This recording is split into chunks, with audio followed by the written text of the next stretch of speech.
అందరికీ మరణాతండి. బాగున్నారండి? మహాపరిశుద్ధుడును సర్వలోకనాథుడు ప్రభు యొక్క కృప మనకు మన కుటుంబాలకు సదాకాలము తోడే నడిపించునుగాక. ఆమె. ప్రియమైన స్నేహితులారా, సర్వోన్నతుడు దేవుడు శరీరధారిగా ఈ లోకానికి వచ్చి యేసుక్రీస్తు అను పేరిట మానవ రక్షణ కొరకు చేయవలసినటువంటి కార్యములు ఆయన జరిగించుచు ఉన్న దినాలలో ఆయన తరువాత ఈ సువార్త ప్రకటించటానికి కొందరు సాక్షులు అవసరమైనది కనుక ప్రియులారా, ఆయన మరికొందరిని ఏర్పాటు చేసుకున్నారు. ఆ ఏర్పాటు చేసుకున్నటువంటి వారిలో మరి కొందరిని బహు సమీపముగా పెట్టుకున్నారు ఆయన. ప్రియులారా, ఆ విషయాలను మనం ఇప్పుడు ధ్యానం చేసుకుందాము. మత్తయి సువార్త 17వ అధ్యాయంలో మరి 1వ వచనము నుండి 8వ వచనం వరకు ఈ సంగతులను మనము చూడవచ్చును. 6 దినములైన తరువాత యేసు పేతురును, యాకోబును, అతని సహోదరుడైన యోహానును వెంటబెట్టుకుని ఎత్తైన ఒక కొండ మీదికి ఏకాంతముగా పోయి వారి ఎదుట రూపాంతరము పొందెను అని 1వ వచనములో ఎంతో చక్కని వివరణ మనము చూడవచ్చును. యేసుక్రీస్తు ప్రభువారు తన 12 మంది శిష్యుల్లో అతి ప్రాముఖ్యమైనటువంటి వారు ముగ్గురుగా ఇక్కడ మనం చూడవచ్చు. ఆ ముగ్గురులో ఇక్కడ పేతురు గారు, యాకోబు గారు, ఆయన సహోదరుడైనటువంటి యోహాను, వీరు ప్రభుని ప్రతి చోట వెంబడించినటువంటి వారుగా కనబడుతున్నారు. ప్రియులారా, వీరిని ఆయన కొండపైకి తీసుకుని వెళ్ళారు. మరి మిగిలిన వారు ఏది అంటే, మిగిలిన వారు కూడా ఆయన వెంట వచ్చారు, కానీ వారు కొండ దిగువనే నిలిపివేయబడ్డారు. వారిని ప్రభు మీరెక్కడనే నిలిచి ఉండే అని చెప్పారన్నమాట అండి. అంటే కొండ మీద మాకు పని ఉంది, ఆ పని చేసుకుని మేము వస్తాము, మీరు అంతవరకు ఇక్కడ వేచి ఉండమని చెప్పేశారు. ఈ ముగ్గురిని తీసుకుని ప్రభువారు కొండపైకి వెళ్ళారు. వెళ్ళి వారి కన్నుల ముందు వారికి ప్రార్థనా స్థలాలు ఏర్పాటు చేశారు. వారి కన్నుల ముందు ఆయన రూపాంతరం పొందారు. ప్రియులారా, ఎలా ఉందో చూడండి ఆ స్థితి. 2వ వచనంలో, ఆయన ముఖము సూర్యుని వలె ప్రకాశించెను, ఆయన వస్త్రములు వెలుగు వలె తెల్లనివాయెను అన్నారు. ప్రియులారా, ఆయన ముఖం ఎలా ఉందంట? సూర్యుని వలె ప్రకాశిస్తూ ఉన్నది.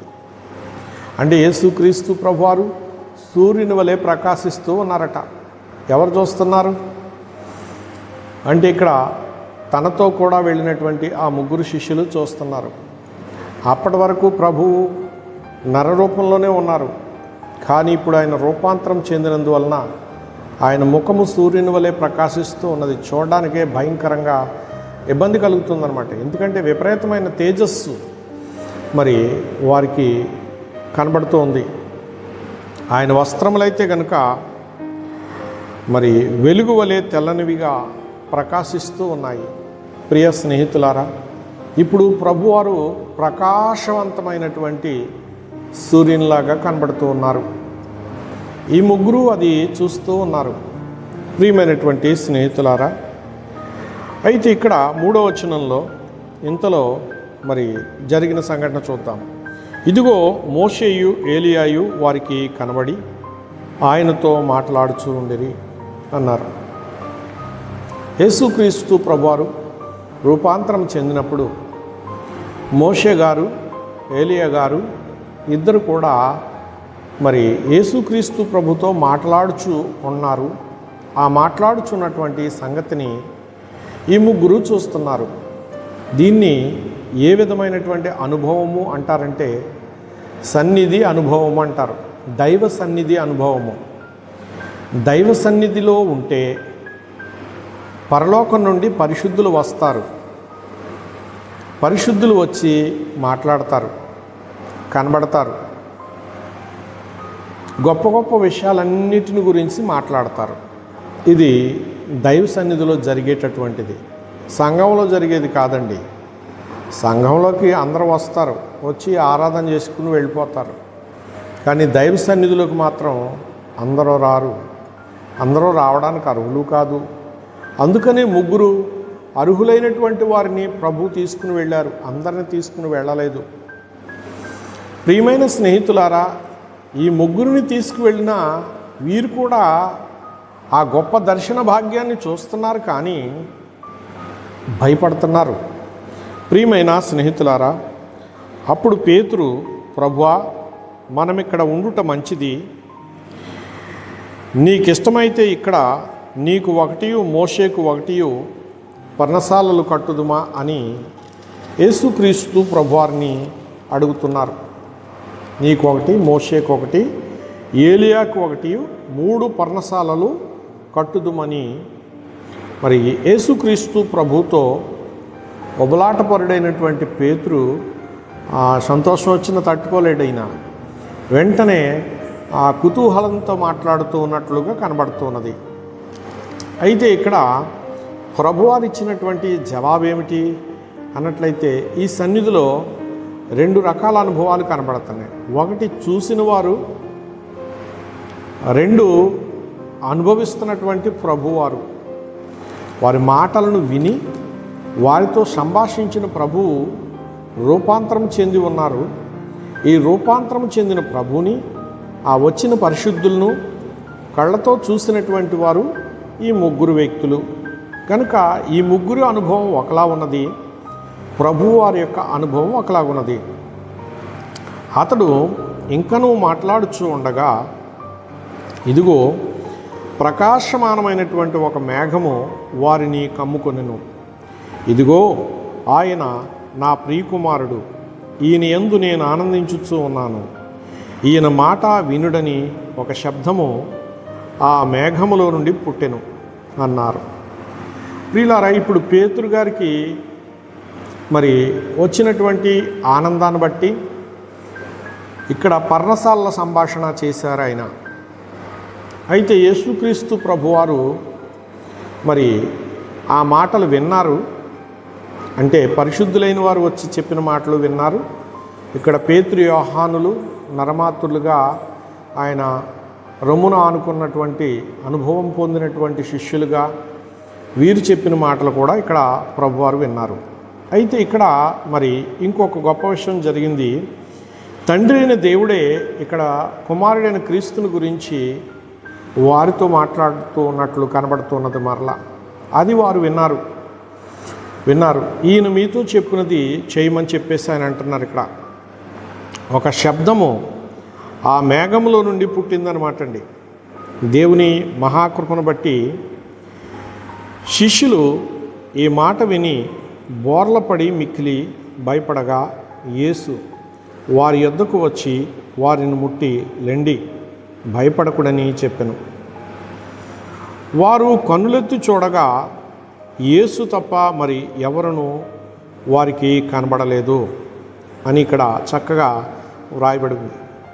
అయితే ఇక్కడ ఇదిగో ఈయన నా ప్రియకుమారుడు, ఈయన యందు నేను ఆనందించుచున్నాను, ఈయన మాట వినుడు అని ఒక శబ్దము ఆ మేఘంలో నుండి పుట్టెను అన్నారు కదండి.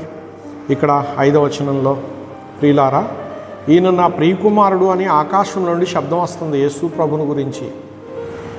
ఆ శబ్దము వీరు చెవులార విన్నారు. మరి అక్కడ జరుగుతున్న సంగతులు కళ్ళారా చూశారు. ఈయన మీతో ఏం చెప్తే అదే చేయమని చెప్పేసి అక్కడ అంటా ఉన్నారు. పేతురుకేమో పర్ణశాల కట్టాలని తోచింది. ఇక్కడ ఆయన మీతో చెప్పింది చేయమని చెప్పి ఒక శబ్దము ఆకాశం నుంచి తండ్రి కుమారుని కొరకు ఆ శిష్యులకు వినిపింపజేశారు. ప్రియులారా, ఇప్పుడు ప్రియకుమారుడైన ప్రభువారు పేతురు మాటలను ప్రక్కన పెట్టారు. పేతురు అంటాడు, ఈ దర్శనాలను చూసిన తర్వాత మనం ఇక్కడ ఉండడం మంచిది అంటున్నాడు. ప్రియులారా, దైవ సన్నిధిలో ఉండడం మంచిదే, కానీ దైవ సన్నిధిని పూర్తి చేసుకున్న తర్వాత సేవ కూడా చెయ్యాలి. ప్రియులారా, ఇప్పుడు కుమారుడైన యేసుక్రీస్తు ప్రభువారు చెప్పినట్లుగా ఆ శిష్యులు వినాలి, విని ఆ ప్రకారంగా నడుచుకోవాలి. ఈ కడవరి కాలంలో దైవ సన్నిధిలో సర్వోన్నతుడైనటువంటి ప్రభువారు చెప్పినటువంటి మాటలు ఎవరైనా వింటున్నారా? ప్రభుని అడిగి తెలుసుకునేటటువంటి అనుభవము ఎవరికైనా ఉన్నదా? ప్రియులారా, హడావిడిగా వెళ్ళిపోవడం, హడావిడిగా మరి బైబిల్ చదివేసేయడం, హడావిడిగా వాక్యాన్ని అందించడం, హడావిడిగా ప్రార్థనలు చేయడం, హడావిడిగా ముందుకు వెళ్ళిపోవడం అనేది నేటి కాలంలో జరుగుతున్నది. నిదానించటం, నిరీక్షించటం, ఆయన మాటలు వినడం, ఆయన చెప్పింది చేయడం అనేది చాలా తక్కువగా చూస్తున్నాం అక్కడక్కడ భక్తుల్లో. ప్రియమైన స్నేహితులారా, ఇవి కడవరి దినాలు కనుక ఈ అనుభవము ప్రతి సేవకునికి కావాలి. ఎక్కడ ఏది పొంచి ఉందో మనకు తెలియదు కనుక ప్రతి దైవజనుడు, ప్రతి విశ్వాసి, ప్రతి భక్తుడు, ప్రతి భక్తురాలు కూడా ఈ అనుభవంలోకి రావాలని నేను కోరుకుంటా ఉన్నాను. ప్రియమైన స్నేహితులారా, ఇది చాలా గొప్ప అనుభవము. ఈ అనుభవంలో పేతురు గారు ఉన్నారు, ఈ అనుభవంలో యోహాను గారు ఉన్నారు, ఈ అనుభవానికి యాకోబు గారు కూడా ఎదిగారు. ప్రియులారా, ఇది సన్నిధి అనుభవము. ఈ అనుభవము చాలా గొప్పది. ఈ అనుభవాన్ని మనము కలిగిన నాడు సమస్త కార్యాలను మనము జరిగించుకోగలము. ప్రియమైన స్నేహితులారా, ఈ కడవరి కాలంలో ఉన్నటువంటి మనము సన్నిధిలోనికి వెళ్ళి ప్రభుని ఏమి అడిగినా ప్రభువారు దానికి జవాబిస్తూ ఉంటారు. కనుక మనము ప్రభు చెప్పినట్లుగా చేసేవారముగా ఉండాలి. మనలో వచ్చేటటువంటి ఆలోచనలు వేరుగా ఉంటాయి. మీ తలంపులు వంటివి కావు నా తలంపులని ప్రభు చెప్పారు. ఇక్కడ పేతురు గారి తలంపులు వేరుగా ఉన్నాయి, యేసు ప్రభు వారి తలంపు వేరుగా ఉంది. ప్రియులారా, ప్రభు తలంపు పరలోకమందున్న తండ్రి ఏదైతే ఆయనకు చేయమని నిర్ణయించి అప్పగించారో అదే చేయడానికి ఆయన సిద్ధపడుతూ ఉన్నారు. ప్రియులారా, పేతురు గారు అయితే ఇక్కడ తనకు ఇవన్నీ చూసిన తర్వాత తోచినటువంటిది పర్ణశాలలు కట్టుట. గనుక ఈ తనకు తోచిన సంగతిని ప్రభు ముందు పెట్టినప్పుడు ప్రభువారు దాన్ని అప్పుడు అక్కడ అంగీకరించలేదు, కానీ దానికి జవాబు మాత్రం ఇచ్చారు. అది మర్మం. ప్రియమైనటువంటి స్నేహితులారా, ఆశ్చర్యకరుడు దేవుడు కోరినవి కాదనడం. నేటి కాలంలో మనం చూస్తున్నాం కదా, పర్ణశాలలు, స్వస్థతశాలలు ఇలాంటివి నేటి కాలంలో మనము అనేకమైనటువంటి వాటిని చూస్తున్నాము. అంటే ఆ కాలంలో ఆయన కోరినవి ఈ కాలంలో నెరవేరుతూ ఉన్నవి. ప్రియమైన స్నేహితులారా, ముందు వెనుక ప్రభు కార్యాలు నెరవేరుతూ ఉంటాయి. అచ్చట ఇచ్చట ప్రభు కార్యాలు ప్రభువు నెరవేరుస్తూ ఉంటారు. కనుక ఆయన మాటలు వినుడి అన్నట్లు మనము ఆయన మాటలు వినేవారముగా ఉండాలి. ప్రియులారా, మరి దేవుని మాటలు కొంచెం చేదుగా ఉంటాయి, వాస్తవాలు చేదుగానే ఉంటాయి. ప్రియులారా, అబద్ధాలు చాలా తీయగా ఉంటాయి. కానీ చాలామంది ఆ అబద్ధాల వైపు, కల్పితాల వైపు తిరుగుతూ తమ విశ్వాస జీవితాన్ని పాడు చేసుకుంటూ ఉన్నారు. ప్రియులారా, మీరు దేవుని సన్నిధి వైపు తిరగండి, సన్నిధిలో ప్రభు వైపు తిరగండి. ప్రభు ఇక్కడ ఏం చేస్తున్నారు? రూపాంతరము చెందుతున్నారు. మీరు కూడా సమయాన్ని గడిపినప్పుడు రూపాంతరం చెందుతారు. పరలోకము నుండి దేవుని యొక్క వెలుగు, ప్రకాశత కన్నులు మూసుకుని ధ్యానం చేస్తున్న మీ మీదికి దిగి వస్తూ ఉంటుంది. అప్పుడు మీరు మిమ్మల్ని మర్చిపోతారు. ప్రభు యొక్క ఆత్మ వశమవుతారు. ప్రభు యొక్క ఆత్మవశంలో మీరు గాలిలో తేలినట్టే ఉంటుంది మీకు. ప్రియులారా, ఎన్నో సంగతులను ప్రభువారు మీకు ఆ దర్శన సమయమందు చూపిస్తూ ఉంటారు. తన వశము చేసుకుంటారు మనలను. మనము ఆయన వశమగువంత వరకు కూడా ఈ యొక్క అనుభవాన్ని మరి పెంచుకుంటూ పోయేవారముగా ఉండాలి. దైవ సన్నిధిలో మనలను మనం మర్చిపోవాలి. ప్రియమైన స్నేహితులారా, టయాలు పెట్టుకోకూడదు. దైవ సన్నిధిలోనికి వెళ్ళడానికే టైం ఉండాలి. తిరిగి రావడం అనేది మన చేతిలో లేదు, అది ప్రభు చేతిలోనే ఉంది. ప్రభు వారు ఎప్పుడు మనలను మరి బయటికి వెళ్ళేలాగా ప్రేరేపిస్తారో అప్పుడే బయటికి రావాలి. అంతవరకు దైవ సన్నిధిలోనే మనం గడపాలి. ప్రియమైన స్నేహితులారా, నేటి కాలంలో మరి ఎప్పుడు దైవ సన్నిధిలో నుండి బయటికి వెళ్ళిపోదామా అనే తలంపులే కానీ ప్రభువుకు హృదయాన్ని అంకితం చేసినటువంటి వారు ఎవరు లేరు. ప్రియమైన స్నేహితులారా, మనము ప్రభువుకు సమర్పించబడ్డవారమై మన హృదయంలో ప్రభువును మనము ఆహ్వానించినప్పుడు మనం ఎప్పుడు బయటికి వెళ్ళాలో ప్రభువే ఆజ్ఞాపించి నడిపిస్తారు. ప్రియులారా, సన్నిధికి వచ్చే వరకే మన వంతు, వచ్చిన తర్వాత మనలను పంపడం అనేది ఆయన వంతు. కనుక ఈ అనుభవాలన్నీ మనం ఈ కడవరి దినాల్లో నేర్చుకోవాలి. ప్రియులారా, రాబోయే దినాల్లో దుష్టుడైనటువంటి వానిపై మనం జయం పొందాలి. కనుక ఈ అనుభవాలు మనము కలిగి ఉన్నప్పుడు సర్వోన్నతుడైనటువంటి ప్రభువు సర్వకాల సర్వావస్థలను మనకు సహాయం చేస్తూ ఉంటారు. అద్భుతమైన కార్యాలు మన పక్షముగా ఉండి జరిగిస్తారు. ఈ సన్నిధిలో ఎన్నో సంగతులు చెప్తారు, నోట్సులు కూడా చెప్తారు, మనం రాసుకోవాలి కానీ ఓపుకోండి. ప్రియులారా, సర్వాధికారి అయినటువంటి ప్రభు చెప్పిన మాటలు మరి మనము భద్రం చేసుకుని ధ్యానం చేసుకుంటే మనం ఎంత ఆత్మీయతలో శక్తివంతులం అవుతామో మరి మీ అనుభవంలోనికి వచ్చిన తర్వాత మీకు అర్థమవుతుంది. ప్రియమైన స్నేహితులారా, దైవ సన్నిధిని త్రోసివేయకండి. ఏకాంతముగా వారు దేవుని సన్నిధిలోనికి వెళ్ళారు. ప్రియా స్నేహితులారా, ఈ కడవరి దినాల్లో మీరు ఎంత సేవ చేస్తున్నా, ఎంత భక్తి చేస్తున్నా, ఎన్ని పనులు ఉన్నా కొంచెము ఏకాంత సమయంలో మీరు దేవుని సన్నిధానములో గడపడానికి ఇష్టపడితే ఆ ఇష్టానికి తగిన బహుమానం మనం పొందుకుంటాము. ఆ బహుమానాలు మనము మన యందు గురి ఉంచిన వారికి మనం ఇస్తూ ఉన్నప్పుడు ఎంత ఆనందభరితమైనటువంటి మరి సేవ జరుగుతుందో, ఎంత అద్భుతకరమైనటువంటి సంఘవ్యాప్తి జరుగుతుందో. ప్రియమైన స్నేహితులారా, ప్రభువుకు ఎంత ఘనత కలుగుతుందో ప్రభువే సాక్ష్యం ఇస్తారు ఆ తరువాత మన నిమిత్తమై. ప్రియమైన స్నేహితులారా, అట్టి అనుభవములు, అట్టి సహవాసము, అట్టి ఆత్మీయత సర్వోన్నతుడు ప్రభువారు మనందరికీ ప్రసాదించి మనలను చిన్ని బిడ్డల వలె నిరంతరము ఆనాటి పేతురు, యాకోబు, యోహాన్లను ఎలాగూ ఆత్మీయ అనుభవంలో సన్నిధిలోకి వచ్చిన పరిశుద్ధులను చూచేటట్లు, తండ్రి స్వరము వినేటట్లు, కుమారుని రూపాంతరము చూడగలిగినట్లు ఏ రీతిగా వారిని సిద్ధపరిచారో అట్టి సిద్ధపాటు మనకు ప్రభు ప్రసాదించి ఫలింపచేయునుగాక. ఆమెన్. చిన్న ప్రార్థన చేసుకుందామండి. మహాపరిశుద్ధుడా, సర్వశక్తివంతుడా, సన్నిధి సన్నిధి అంటావే కానీ సన్నిధి సారం నీ వెరుగవుగా అన్నారు భక్తులు. స్తోత్రములు.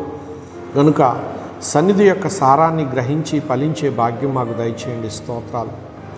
పరగశాలలో పంటను చూసి ఆనాటి బోయాజు పాదం విడిచేవుగా మరిచేవుగా అన్నారు కొందరిని బట్టి. స్తోత్రములు. ప్రభువా, బోయాజు పాదము విడవకుండా, మా ప్రభా బోయాజు పాదము మరవకుండా, బోయాజు పాదాలను ఆశ్రయించినటువంటి ఆనాటి ప్రభువా రూతు ఏ రీతిగా ప్రభువా గనురాలయ్యిందో నాయనా, ఆ రీతిగా గనులగునట్లు నీ బిడ్డలు నీ పాదాల యొద్ద బహుగా ఫలించి వర్ధిల్లు ధన్యులుగా స్వీకరించుమని, సిద్ధము చేయమని పరిశుద్ధుడు, రక్షకుడు, మేఘారుడైన యేసు నామమున స్తుతించి సమర్పించుకుంటున్నాను పరమ తండ్రి. ఆమెన్. పరమదేవుని కృప మన అందరికీ తోడయుండుగాక. ఆమెన్. అందరికీ మరణాతండి.